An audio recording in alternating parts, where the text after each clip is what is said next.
Hi, everyone, and welcome to Simple Marketing Academy. This is where we help small business owners, entrepreneurs, and solopreneurs to simply and cost effectively market and advertise their businesses so that they can grow and increase their revenue. My name is Jill Fox, and today we're going to talk about what do you do if your marketing isn't working? You are trying different things and it's just not working. Well, I have several suggestions for you today and several tips that will help you get back on track. But I think the first thing I want to say is that it is not quick. Every time I gain a new client and sign a new client to work with Fox Social Media, I have to tell them that it is not going to happen fast. It's just not. It does not work that way. It takes time and it takes a multi-faceted approach in order to get the word out and get people to learn about your business. The other thing I want to say is that I know a lot of times people will do one small thing and say, it doesn't work. I'm not going to do this. Well, you've got to hang in there. You've got to give it time. So you can't run a Facebook ad for a day or two and say, hey, why isn't it working? Well, you don't know if it's working. You've got to give it like 7 days. And then you can take a look and say, hey, am I gaining any traction as far as the ad being shown? And you can go from there. But nothing is quick, so remember that. The other thing you've got to keep in mind that there's a lot of trial and error with marketing, even when I do it. And I've been doing this for, like 14 years now. So you've got to be really persistent, consistent, and you've got to keep track of your results to see what is actually working. So the first tip that I have for you today to improve your marketing is to make sure you review what you're doing. So take a look at your current strategy. I'm posting to Facebook every day and nothing's happening. Well, that's not enough. So you need to take a look first and say, where are my clients? Where are my customers? Where are they most likely? Let's say your clients own their own businesses. Well, they're most likely going to be on LinkedIn. Let's say your ideal customer is a 16, 17-year-old, 20-year-old kid, young person. Well, they're most likely on TikTok. So it just depends. You've got to be where your customers are and your clients. And you've also got to be comfortable with that social media platform. So you want to just see what you're doing and kind of make sure you keep track and review and write down everything you're doing so that you can keep good statistics. The other thing that you've got to do kind of goes back to what I just said, and that's understand your ideal audience. So when you first get started, you're going to say, I don't really know, but you can take an educated guess. So I have a very high quality dog food brand. It's high quality, it's all natural, and it's a little bit pricey. Well, my ideal customer is going to be dog owners, and they're going to be in a little bit higher income bracket because my product is a little higher and it's a little bit more of a luxury. So you're going to say, okay, I make baby products. So your ideal client is going to be a younger couple, or at least childbearing age couple, or individual mom, or somebody may be buying for them, but you want to just mainly target to them. So you can see there's all different audiences. There's all different social media platforms they can be on. There's all different places you can market. So you've got to make sure you know. Now, you're going to write down a little bit about what you think your ideal or who you think your ideal client is. And then you're going to just keep tweaking that as you learn more. You're going to just keep learning more and more. Maybe you sell baseball cards and you think your ideal customer is a 13-year-old boy is your ideal customer. Come to find out, your ideal customer are 45-year-old baseball collectors. So, they collect baseball memorabilia. So we don't always know, but we're going to give it our best shot, and then we're going to tweak it and learn from there. The other thing that I kind of touched on in the beginning is you're going to experiment with different channels. So what that means, it goes back to my multifaceted approach that we talked about. You don't want to just post on Facebook and that's all my marketing. It's not enough. It's just not. The social media platforms all have algorithms. And what that means is it's just a kind of a bunch of statistics that determine who sees your posts. Everybody that follows you is not going to see your posts. So you have to be posting a little bit more than you think. You've also got to be in different places. You want to try, my recommendation is when you get started, try 2 social media platforms. You want to make sure that that's where your customers are, or where you believe they are. And be consistent. You can't just do it a couple times and think it's going to work. It's not. It doesn't work that way. So you've got to continue posting, continue looking at to see which post did the best, and kind of try to replicate some of the information in there. The other thing is that you want to have a website. You want to be doing email marketing. Depending where you are in your business and what type of business you have, you maybe want to run ads. There's lots of things you want to be doing. You want to start, you're going to start just with the posting, your website, then you're going to start building your email list. You're going to do it a little at a time. It doesn't have to be overwhelming, but you do need to have a multifaceted approach. The other thing that you want to do, and this really should have been number 1 before you ever get started with your marketing, and that is to optimize. So what that means is to make each of the platforms, whether it be your website, your social media, as complete and informationally correct and providing as much information as possible about your business. So you want to have a website, even if it's just a web page, and above the fold, that means before anybody scrolls, they type in your URL, they hit enter, and whatever pops up without touching their mouse is above the fold. So you want to make sure that people know, obviously, the name of your company, how to contact you, how to buy your products.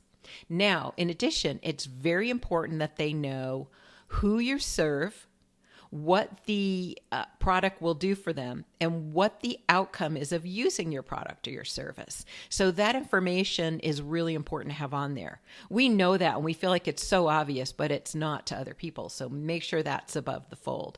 As well as you want to have on there a way to contact you, a way to buy your product or service. And we'll get into lead magnets a little bit later, but for now, let's just go with that for your website. You also want to link your social media platforms in either the header or the footer so that somebody who says, this looks interesting, let's see what kind of pictures or videos or posts they've shared on social media about this product, can just do one click at the top or bottom of your website and be taken directly to your Facebook page, your Instagram account, your LinkedIn, whatever it might be, and see more and learn more and follow you there as well. The other thing you want to do is obviously make sure you're on the 2 social media platforms that your ideal customers are most likely to be on, and you want to be consistent. You want to make sure that you're posting several times a week and that you're trying out different types of posts. You're trying videos, you're trying to share testimonials, you're trying all kinds of different things. And speaking of that, go to my website, foxsocialmedia.com, and right there on the home page, just under the fox who's going to walk on the screen when you go on the website, you will see 2 blue buttons. The second of the 2 blue buttons says social media post ideas. Just click it, and I'm going to send you 150 social media post ideas. I have a list, and it's kind of, one is an overall list, one is for service-based businesses, and one is for product-based businesses. But this will get you started, and it will really help you to kind of figure out what to post about. It's going to help you so much to get started. So make sure you go get it. It's totally free. Again, just go to foxsocialmedia.com and click the blue button on the homepage that says social media post ideas, and I will send it to you. Next, I want to talk about creating compelling content.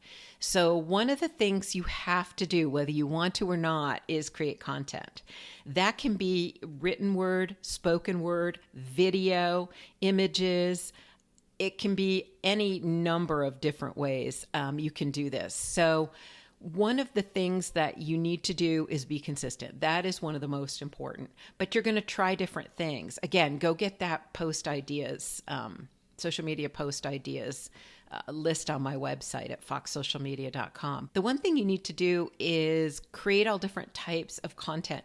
It should not be selling. Only 20% at most should be selling or pitching your product or your service. So one of the things you need to make sure of is that you are putting yourself in your customer's shoes. What do they want to learn about? What information do they need? So let's say you have a garden center and you sell plants, and you, instead of saying every day, oh, this plant on sale, this plant on sale, you want to be posting videos that show how to care for those plants. There's a lot of people like me who don't have a green thumb. I've only ever been able to keep one plant alive. So, so we need help. I don't know when to transplant it. I don't know how much to water it. I don't know how much sun it needs. There's so many things I don't know that I would like to know about houseplants. So that's, if you look at me kind of as a customer, you might make videos talking about all those things and teaching and showing hands-on. That's the kind of stuff you want to post. Kind of go over all the different content. What about vegetables? Where do you plant them? Do they need fertilizer? How do I keep the animals out and the bugs out? How do I grow organically in my yard? So there's so many things and so many questions. So one of the things I tell people is to make a list of the 10 most asked questions. So what are the 10 things that the majority of people who ask you questions ask about you, that being your customers? What do they ask? Write those down, start from the top, and make short videos about each one. I know not all of you want to make videos. Trust me, this is not my favorite thing to do. I'd much rather sit there and chat to you than have to be on camera. Not my favorite. But it's important for me to get the information out there to my clients and customers. So you don't want a Hollywood production. You just need a quiet, well-lit space and earbuds. I have a microphone, which was like $60, but you can use your smartphone. You can use your earbuds. You just have to make sure your lighting and sound are good. And also you don't want it shaking, so make sure it's still. But that's all you need to do. People honestly don't want a Hollywood production on YouTube. They're looking more for authentic, real information from people who know what they're talking about. So that is the best way you're going to get yourself out there, by far, hands down. So if you can do just short videos answering questions, then that's so ideal. Again, not fancy. If there's a mistake in it, what you want is essentially just as if somebody's standing there holding a camera while you're working on, let's go back to the plants, you're working on your plants and following you around, and you're just talking, describing what you're doing. That's it. So it should be conversational. It's okay to have a mistake or something in it. That conversational information is huge.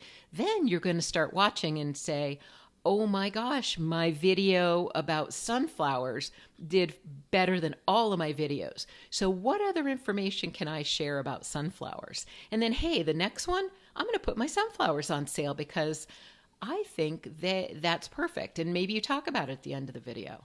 Hey, sunflowers are on sale today or this week at this price. So come down to ABC Place and get them. One of the other things that I want to tell you is you can create one piece of content and use it in 3 different ways. So one of the things I do is that I will videotape, just like I'm doing now, record this information.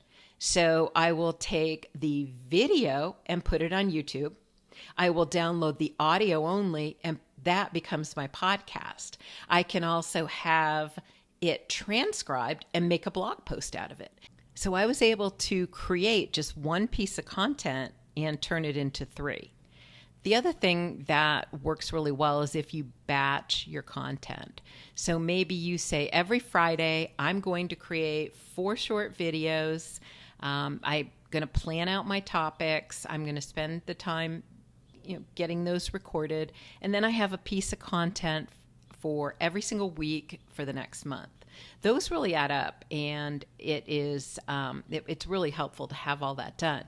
The other thing you can do is a blog, obviously. You can do the podcast if you don't like video, but I'm going to tell you right now that video is going to get you further faster than anything else. And the reason is because people get to know you, like you, trust you way quicker with video. When you're sitting there having a conversation with them, essentially, they start to realize that, oh, this person does know what they're talking about. And hopefully they see you as being approachable, and they see you as being willing to help. And, hopefully you'll be the person they reach out to if they have a question about your industry. So this is always the best, even though sometimes I know I don't love it all the time, but I know a lot of people don't love creating videos. But once you get used to it, it's not so hard. The other thing is to engage with your audience. So every day you should peek at your social media. And I don't mean scroll your feed or anything. All I mean is to go on your business page, look at the comments, read every single one, and reply to them. If there are messages, reply to them. Obviously, anything that's spam comments, you just mark them as spam and get rid of them, or report them to Facebook or the platform.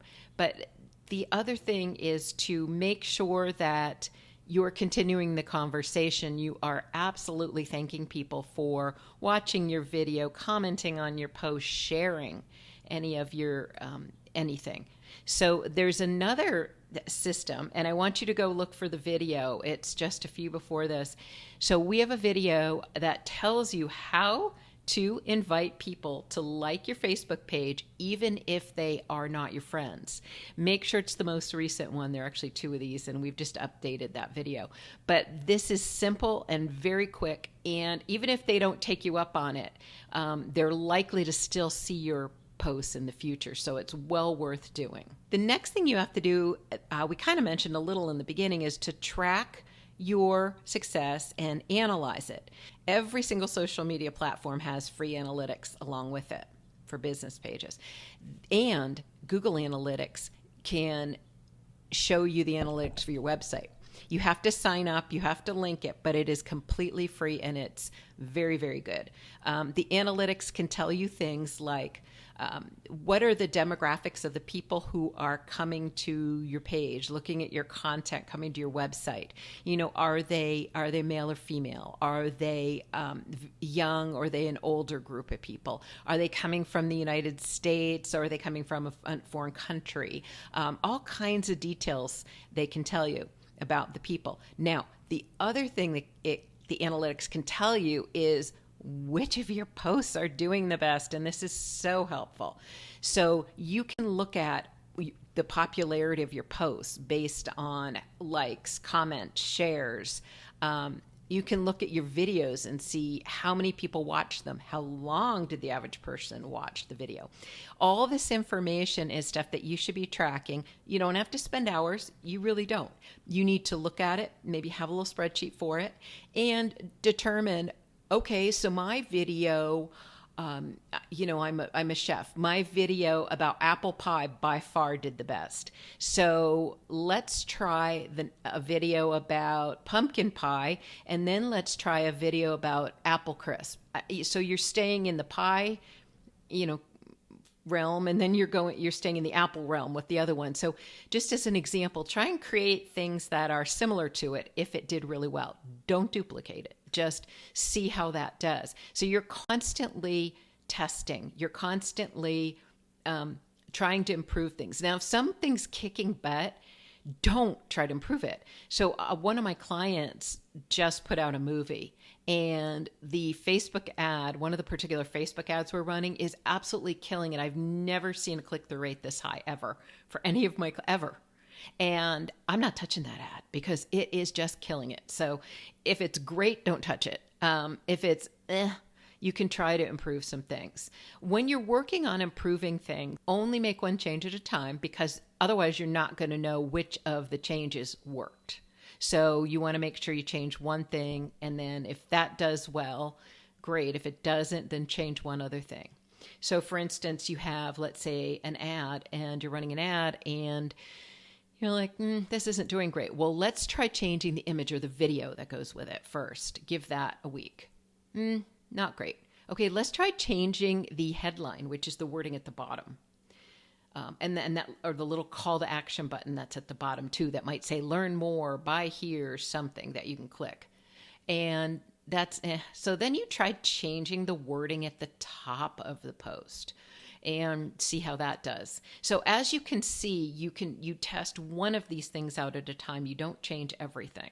With ads, you can also ask, for instance, Facebook you can approve 5 different sets of wording that go at the top of the post. You can approve 5 different images or videos, and you can ask Facebook to determine what they think will be the best of those 5 to show to a particular person and let them handle it.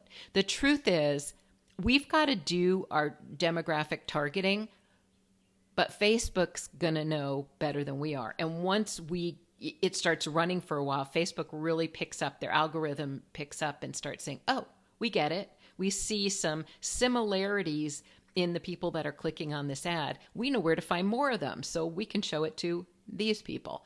So there's a lot you can do there as well. The last thing I want to say is that if you need help with your marketing, get help. It is not as costly as you would expect or maybe think. But don't go to someone that is, just be careful. Make sure they know what they're doing. And make sure when you sign up with someone that's very bright and does know what they're doing, they're not passing you off to someone who's brand new and has no real life experience with this. So just make sure to ask those questions prior. There are a lot of great people who do this, but there's also a lot of really bad ones. And oh my gosh, have I seen a lot of those recently. If you're still struggling, if you need help, I've got some free resources on my website. In addition to the one I've already mentioned, the free post ideas, I've also got a free social media blueprint and a free ebook that describes the social media platforms and gives you all the pros and cons. So on the very homepage, below that little fox that walks right on, you're going to see the 3 navy blue buttons. And whatever you need, if it can help you, just click the one you want. It's on foxsocialmedia.com. In addition, our company does completely runs the marketing programs for several different businesses in different industries. And we've also just started something called Simple Marketing Support. If you're someone that needs more help but doesn't have the budget for done-for-you services, consider checking out Simple Marketing Support. That's our program to very inexpensively help small business owners, solopreneurs, entrepreneurs through the marketing process without costing them a lot of money. As a matter of fact, it is less than a cup of coffee a day. So it's super ultra affordable. So I would love to help you. If you have any questions, please just, best thing to do is go to our website and contact us with any questions. Make sure you go to foxsocialmedia.com and get those 3 free resources. All worth it. All will help you tremendously. So again, foxsocialmedia.com. Look below the fox who trots in, and you'll see 3 navy blue buttons. Just click the one you want or click them all and get all the resources if you'd like. And I am so thankful that you joined us today, and I look forward to seeing you in the next episode.